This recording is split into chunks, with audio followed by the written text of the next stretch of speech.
Japanese Prime Minister Shinzo Abe and U.S. President Donald Trump are going to be meeting in a few days. And this is coming in the context of the United States potentially shifting the way in which it shapes its policies and posture in the Asia-Pacific region, and at a time where Japan has been undergoing a reassertion of its role in the region. One of the things that's going to be very important to watch during this meeting is economics. Japan is the second largest contributor to the U.S. trade deficit once again.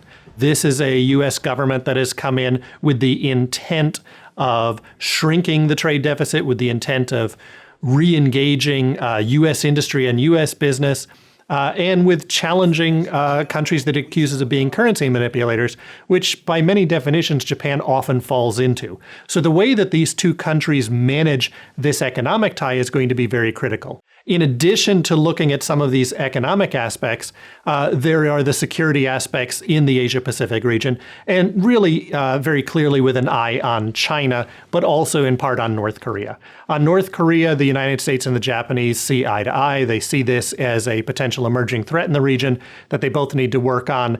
And that likely means increased cooperation and increased spending and funding on missile defense in particular in that region. On China, there are slight differences in the way in which they want to approach it. The Japanese are taking a slightly more cautious view than the United States in how they assert themselves within the region. This is in part because Japan has a long history in the region, and the Chinese are very quick to bring up, for example, World War II, and the Japanese have to not seem like they are becoming an aggressive power. Japan has said that they're not necessarily going to take direct action with the United States in freedom of navigation operations, in sort of asserting that the Chinese occupation of certain islands is against the law. But Japan will continue to work within the region with regional partners itself. Japan is positioning itself also really as the top security partner for the United States and Asia Pacific, and they're hoping that that not only gives them strength in shaping the way in which the U.S. Designs its policy in the region, but also gives them some mitigation on potential U.S. economic pressure toward Japan.